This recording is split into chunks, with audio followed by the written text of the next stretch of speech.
Hello है everyone, कैसे हैं आप सब लोग। उम्मीद करता हूँ कि आप सब बढ़िया होंगे। तो मैं हूँ पवन और स्वागत है इस पवन की गगन में। तो आज हम जा रहे हैं कामाख्या टेम्पल और अभी बज रहे सुबह के 6।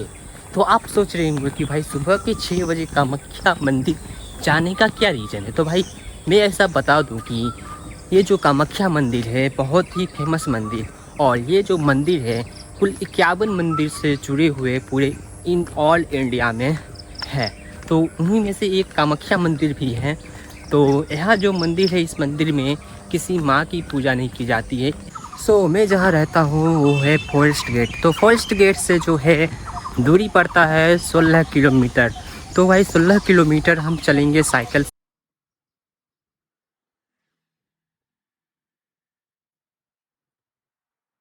ये जो माउंटेन आप देख रहे हो ना, यही है वहाँ पर मंदिर, जो कि है कामाख्या मंदिर। तो चलो हमें इसी पहाड़ के चोटी पे जाना है, और इस पहाड़ का नाम है नीलांचल पर्वत।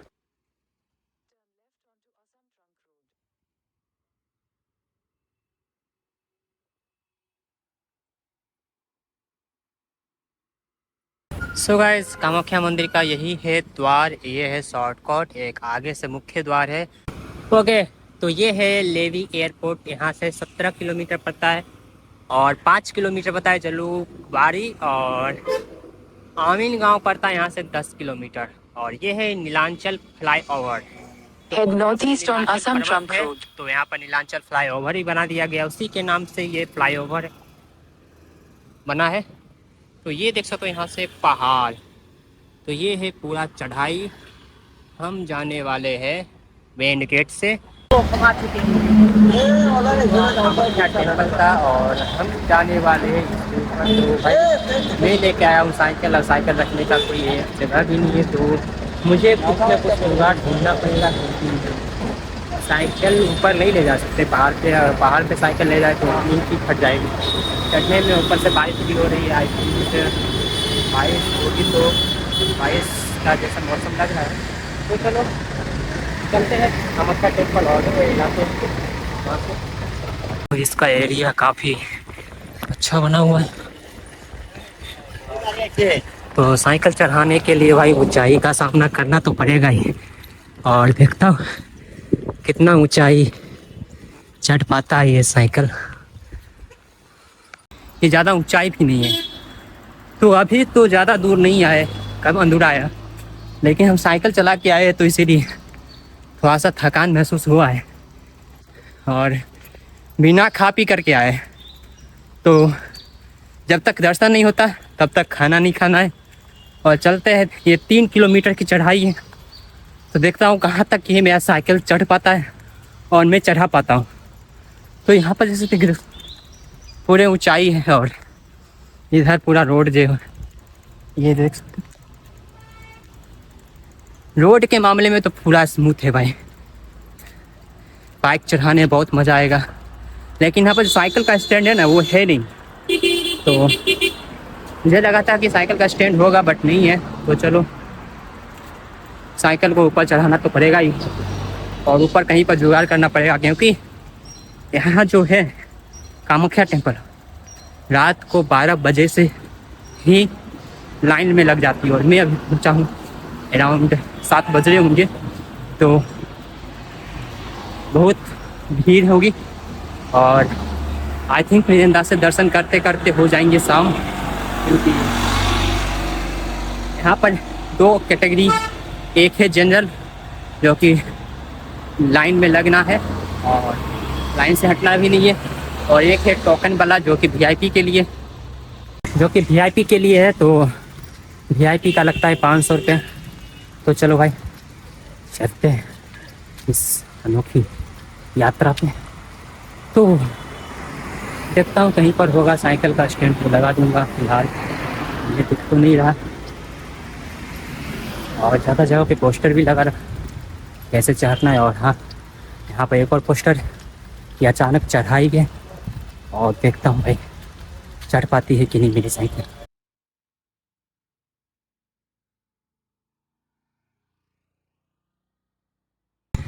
ओके, यहाँ से आप शहरों का नज़ारा देख सकते हैं।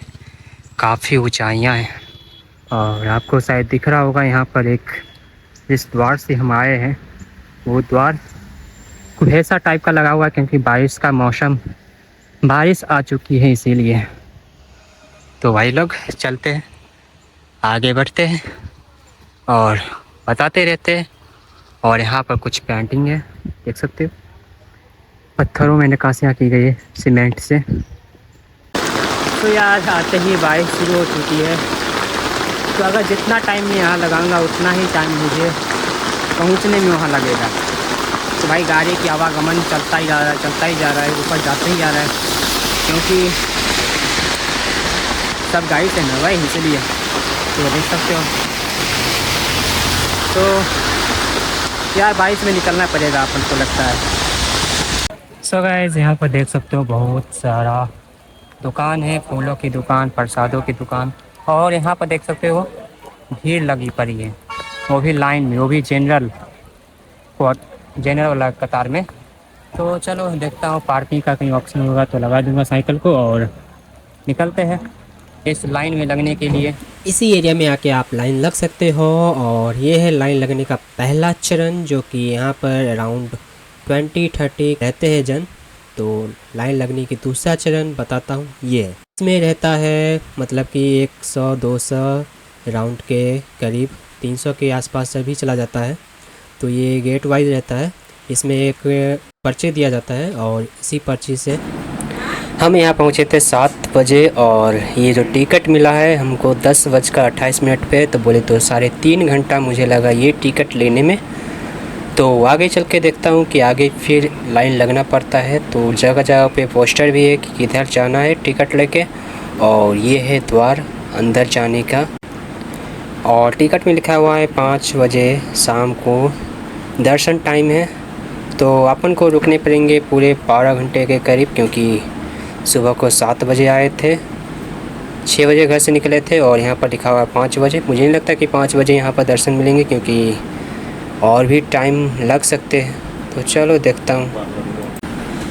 जैसे जैसे आगे बढ़ोगे वैसे वैसे भीड़ों की संख्या बढ़ती जाएगी, क्योंकि यहाँ जो है हम जब तक आए थे तब तक 2000 से अधिक टिकट कट चुकी थी, क्योंकि यहाँ पर टिकट कटाना बिल्कुल फ्री है। अगर वीआईपी में जाना चाहते हो तो वीआईपी में लगेंगे 500। और यहाँ पर देख रहे हो सब्जी बेचा जा रहा है मंदिर के जस्ट बाउंड्री के सामने, तो यहाँ पर आके सब्जी भी ले सकते हो। और यहाँ पर भी कुर्सी लगा हुआ है, तो अभी तो इतना भीड़ नहीं है, फिर भी भीड़ बहुत है। अगर ज़्यादा भीड़ होता है तो कुर्सी यहाँ तक भी आ जाती है बैठने के लिए। और देखता हूँ आगे जाने का कौन सा रास्ता है, क्योंकि जल्दी जल्दी जाना पड़ता है। अगर बीच में कोई टपक जाए तो पीछे तो अपन रह ही जाएंगे। तो जैसा कि आप देख सकते हो कि यहाँ पर बहुत ही सारा भीड़ है। तो यहाँ पर 3 हॉल है, एक हॉल को मतलब कि हर 4 घंटे में निकाला जाता है। तो देखता हूँ मैं मेरे को कितना घंटे में निकाला जाएगा। पीछे एक और हॉल है, पहले उनको निकाला जाएगा, और सामने एक और हॉल है, पहले उसको निकाला जाएगा, उसके बाद लास्ट में अपन सबको निकाला जाएगा। तो मेरे अंदाज़ से यहाँ पर निकलने का टाइम करीब 4 बजे होगा, और अभी बज रहा है 10:30। तो आप अंदाज़ा लगा सकते हो कि इतना छोटा सा भीड़ में इतना टाइम लग रहा है।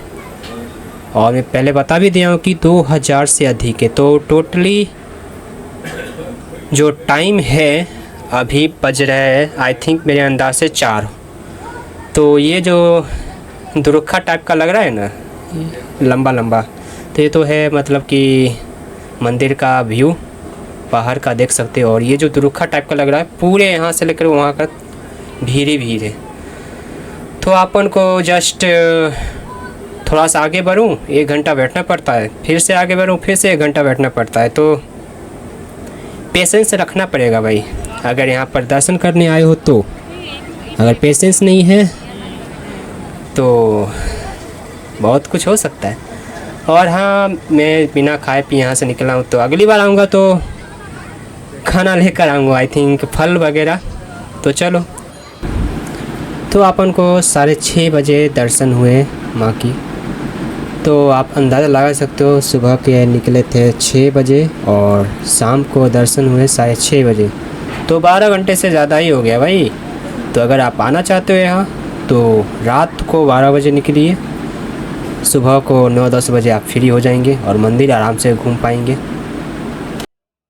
ये है मन्नतें पूरी करने वाली मूर्ति, जो कि गणेश जी की मूर्ति है। तो यहाँ पर आप कोई सिक्का ले करके आप यहाँ पर चिपका सकते हो और मन्नत मांग सकते हो, लेकिन एक बात का ध्यान रखना, एक ही बार ट्राई करना, उसके बाद दूसरी बार ट्राई करोगे तो आई थिंक मेरे अंदाज से जो है मन्नतें आपकी पूरी नहीं होगी। तो मैं देखता हूँ ट्राई करके, और मेरे पास कोई मन्नतें भी नहीं है, ऐसे ही चिपका देता हूँ।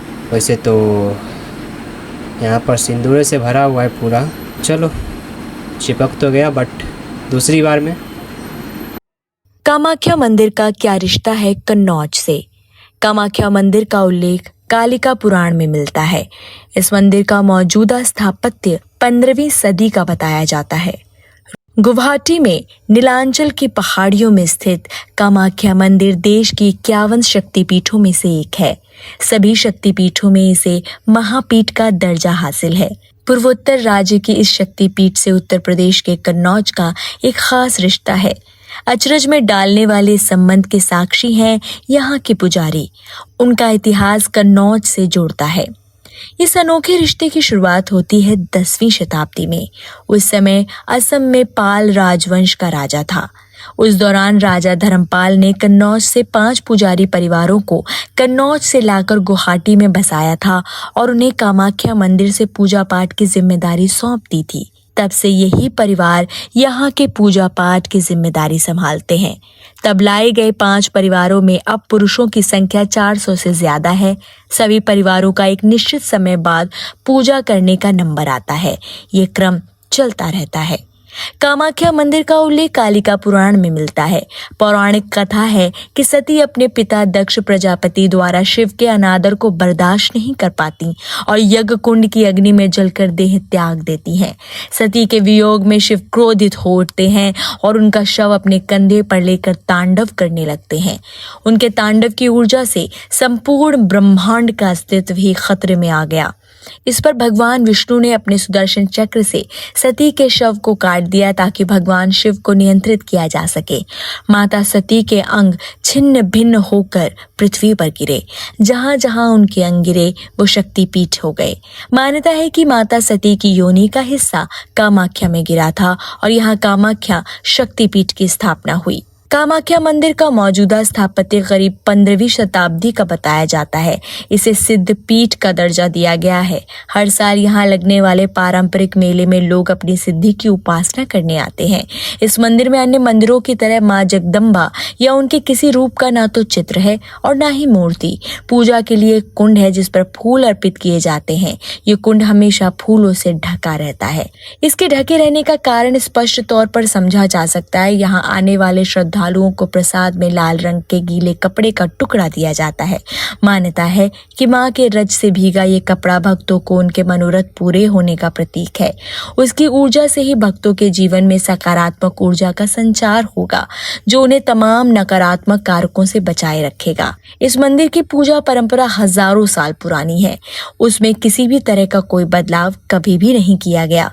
यहाँ तक कि जब वैश्विक महामारी कोरोना आई तब भी नियमित तौर पर मंदिर में पुजारी पूजा अर्चना करते थे। ये बात अलग है कि भक्तों के लिए दर्शन पूजन बंद था। सभी शक्तिपीठों में शारदीय नवरात्रि में दुर्गा पूजा और मेले का आयोजन होता है। माँ कामाख्या के मंदिर में भी यही होता है, लेकिन यहाँ की परंपरा दूसरी जगहों से अलग है। बाकी जगहों पर आश्विन माह के शुक्ल पक्ष की प्रतिपदा से नवरात्रि की शुरुआत होती है। तब से ही मेला लगता है और दुर्गा पूजा के आयोजन होते हैं। लेकिन कामाख्या देवी के मंदिर में उत्सव आश्विन माह के कृष्ण पक्ष की नवमी को शुरू हो जाता है और ये शुक्ल पक्ष की नवमी तक चलता रहता है। इस तरह से 15 दिन तक यह आयोजन चलता है। यही वजह है कि इसे पखुआ पूजा या पखुआ मेला भी कहा जाता है। पखुआ शब्द पक्ष, जिसे देसी भाषा में पाक कहते हैं, से बना है। इस दौरान पीठ में देवी स्थल का अनुष्ठानिक स्नान कराया जाता है। भैंस, बकरी, कबूतर, मछली समेत तमाम तरह के जानवरों की बलि दी जाती है। देवी को मांसाहार ही नहीं शाकाहार के रूप में फल और सब्जियां भी चढ़ाई जाती हैं। इस विशेष पूजा उत्सव में कुमारी पूजा भी बड़े विधि विधान से की जाती है। इसकी मान्यता भी खूब है। यही वजह है कि कामाख्या को कुमारी तीर्थ भी माना जाता है। यहाँ नवरात्रि शुरू होते ही कुमारी पूजी जाती है। 5 साल तक की बच्चियों को लाल रंग के कपड़े में सजा धजा कर बैठाया जाता है। इन्हें देवी कामाख्या के तौर पर पूजा जाता है। नवरात्रि के पहले 1, दूसरे दिन 2 और इसी तरह नवमी पर 9 कन्याओं को पूजा जाता है। मंदिर प्रबंधन समिति के मुताबिक इस तरह से बढ़ते क्रम में देखें तो हर साल नवरात्रि पर यहाँ 45 कन्याओं को पूजा जाता है। पखुआ पूजा में चंडी पाठ किया जाता है।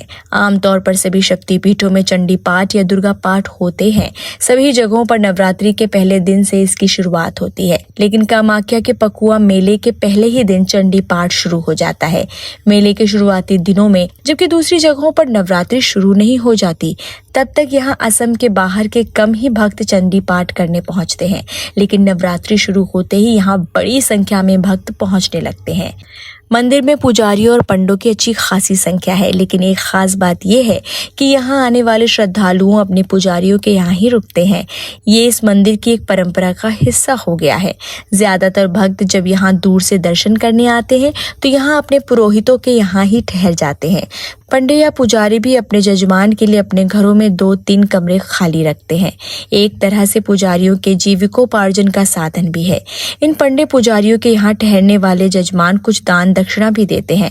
उत्तर भारत के ज्यादातर राज्यों और पश्चिम बंगाल से यहाँ भक्तों की आमद नवरात्रि के दिन खूब हो जाती है। सो गाइस, यही है माँ कामाख्या मंदिर, जो कि करीब 12 घंटे बाद हमें दर्शन हुए हैं माँ कामाख्या की। तो ये एक मतलब कि ये जो छोटा सा दिख रहा है, ये बस आने जाने के लिए इसके बीच में भजन कीर्तन होते होंगे, और वो बीच में है कोई और भगवान जो कि उन्हीं का मूर्ति होगा, और वो जो लास्ट में दिख रहा होगा वो है मतलब कि वहीं पर है माँ सती की, माँ देवी सती की योनि।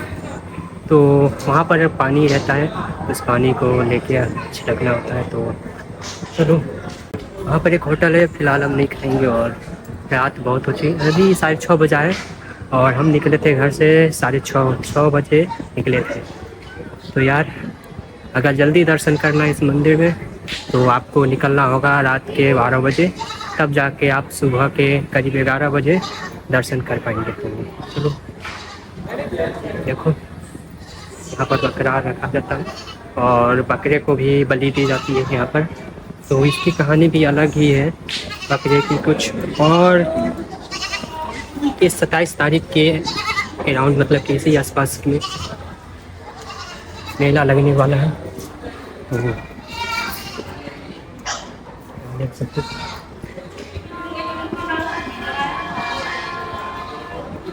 ऊपर लिखा भी हुआ है बलिघर, यहाँ पर बकरे की भैंस की बलि दी जाती है। तो हम आए थे इसी रास्ते से, जो कि एक लंबा रास्ता है, लंबा तय करके आना पड़ता है। तो उसके बाद है ये रहा कुछ वेटिंग रूम एरिया, और उसके बाद यहाँ पर कुछ छोटे छोटे मंदिर हैं। तो फिलहाल यहाँ पर घूमते घूमते हो चुका है 7 बज चुका है। तो अब निकलते हैं घर की तरफ। और तो यहाँ पर बहुत सारा दुकान लगा हुआ है, लाइक बहुत सारा फूलों की दुकान और ज्वेलरी की दुकान। तो इन सब में टाइम वेस्ट नहीं करना है, चलते हैं घर की तरफ। बहुत हो चुका है क्योंकि यहाँ से 11 किलोमीटर के अराउंड पड़ता है। निकलते हैं।